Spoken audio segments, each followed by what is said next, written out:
Wakil Menteri Haji dan Umroh Dhanil Anzar Simanjuntak menyebut pemerintah berkomitmen menurunkan biaya penyelenggaraan ibadah haji 2026. Saat ini pemerintah masih menghitung komponen-komponen yang bisa diefisiensikan.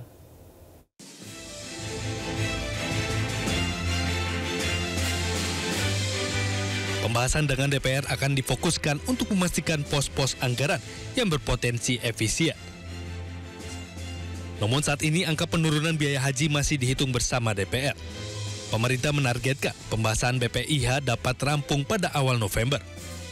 Pemerintah mengusulkan rata-rata BPIH per jamaah sebesar Rp88.309.365.45 dengan komposisi BPIH sebesar Rp54.924.000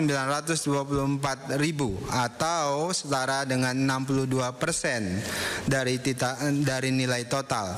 Nilai manfaat optimalisasi sebesar Rp33.485.365,45 atau Dhanil menambahkan, meski mengalami penurunan biaya, namun tidak boleh diikuti dengan turunnya kualitas pelayanan jemaah haji. Dari Jakarta, Tim Liputan iNews melaporkan. Kabar baik datang dari Kementerian Haji dan Umroh. Masa tunggu jemaah untuk pelaksanaan haji tiap provinsi yang sebelumnya mencapai lebih dari 40 tahun, kini dipukul rata jadi 26 tahun.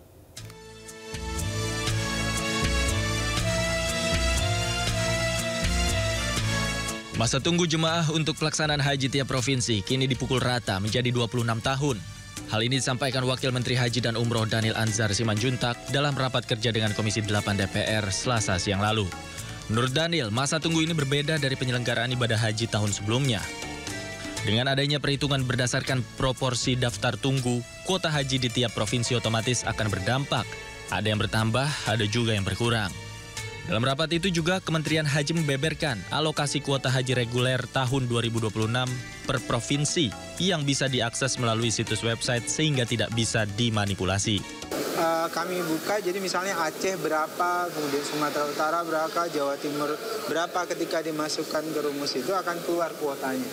Dan tidak ada satu pihak pun bisa mengintervensi nantinya, karena akan sudah terbuka. Kan teman-teman liput tadi semuanya, sudah saya bacakan jumlah kuota masing-masing provinsi.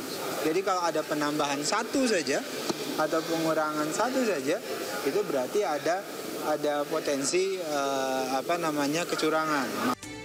Dhanil juga mengatakan kebijakan baru ini akan diterapkan selama 3 tahun untuk memberi kepastian terhadap perencanaan dan anggaran penyelenggaraan haji. Tim Liputan iNews melaporkan.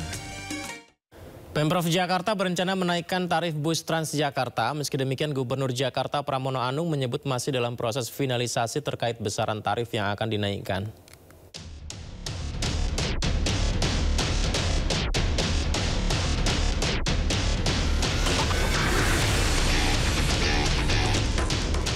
Pemprov DKI Jakarta berencana menaikkan tarif bus Transjakarta. Saat ini, Gubernur DKI Jakarta Pramono Anung bersama Dinas Perhubungan DKI Jakarta tengah membahas besaran tarif Transjakarta. Menurut Pramono, tarif Transjakarta tidak naik selama 20 tahun dan subsidi dari Pemprov DKI Jakarta sebesar Rp9.700 tersebut dirasa terlalu berat, berimbas pada pemotongan dana bagi hasil yang mencapai Rp15 triliun. Kami sedang memfinalkan untuk itu. Sebenarnya di tarif yang lama pun kami sudah mensubsidi per tiket berapa ya? Tiket 9.700. Kan terlalu berat kalau terus-menerus seperti itu, apalagi DPA-nya dipotong. Maka untuk itu kami akan melakukan penyesuaian, tetapi tidak memberatkan kepada 15 golongan. Karena 15 golongannya kan tetap gratis. Sehingga mereka tetap kita proteksi. Maka dengan hal-hal seperti itulah saya mengambil keputusan, dan saya juga mendengar rata-rata mereka mengusulkan, mengusulkan di media saya itu antara 5.000 sampai 7.000 rata-rata. Meski demikian, Pramono memastikan kenaikan tarif Transjakarta tersebut tidak akan memberatkan 15 golongan yang gratis menikmati layanan. Dari Jakarta, Tim Liputan iNews melaporkan. Berikutnya ke informasi olahraga, Komite Olimpiade Indonesia atau NOC Indonesia dan IOC akhirnya mencapai titik temu di tengah polemik visa atlet Israel pada kejuaraan dunia senam di Jakarta yang baru saja berakhir. Pemirsa, dalam dialog yang digelar di markas besar IOC di Lausanne, Swiss, sore waktu setempat, delegasi Indonesia yang dipimpin Ketua NOC Indonesia langsung Raja Sabta Oktohari menyampaikan situasi yang terjadi di Indonesia. Hal ini termasuk tentang kebijakan pemerintah, kondisi sosial, serta langkah untuk menjamin keamanan kelancaran penyelenggaraan event berskala dunia. Penjelasan tersebut diterima dengan baik oleh IOC dan menghasilkan titik temu positif yang membuka kembali ruang komunikasi serta kerjasama antara kedua pihak. Sebelumnya, pemirsa, buntut penolakan visa atlet Israel untuk ikut dan datang ke kejuaraan dunia gimnastik artistik yang diselenggarakan di Jakarta, IOC sempat memutuskan untuk melarang seluruh pertandingan event internasional digelar di Indonesia, termasuk Olimpiade. IOC juga merekomendasikan seluruh federasi internasional untuk tidak menggelar event atau pertemuan apapun di Indonesia hingga masalah ini selesai.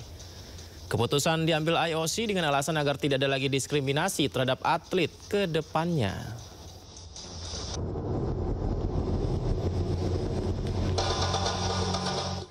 Masih dari dunia olahraga, pasca pemutusan kerjasama dengan Patrick Kluivert beserta staf kepelatihannya, bursa dari pelatih Timnas Indonesia masih misteri.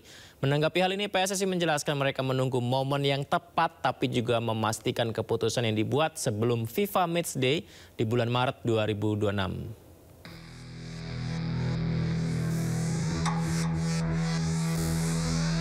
Kursi pelatih Timnas Indonesia sedang kosong setelah PSSI menyudahi kerjasama dengan Patrick Kluivert yang gagal membawa Indonesia lolos ke Piala Dunia 2026. Selain Kluivert, PSSI juga menyudahi kerjasama dengan staf kepelatihannya. Sampai saat ini belum ada perkembangan mengenai sosok pelatih baru Timnas Indonesia. Kendati demikian, PSSI memastikan kursi pelatih Timnas tidak akan kosong terlalu lama karena PSSI menargetkan penunjukan dilakukan sebelum bergulirnya FIFA Matchday Maret 2026. Tadi kan sampai hari ini saya belum dapat dari Kesekjen mengenai hal itu, jadi belum bisa dapat informasi, jadi nggak tahu. Jadi masih belum ada informasi lain karena sampai hari ini kita belum ada informasi siapa-siapa calon-calon pelatih itu. Apalagi kebutuhannya kan mungkin nanti baru Maret kan. FMD berikutnya kan Maret. Karena kalau sekarang kan udah FMD-nya dipakai oleh tim U22 SEA Games. Berarti kebutuhan kita nih di Maret gitu ya.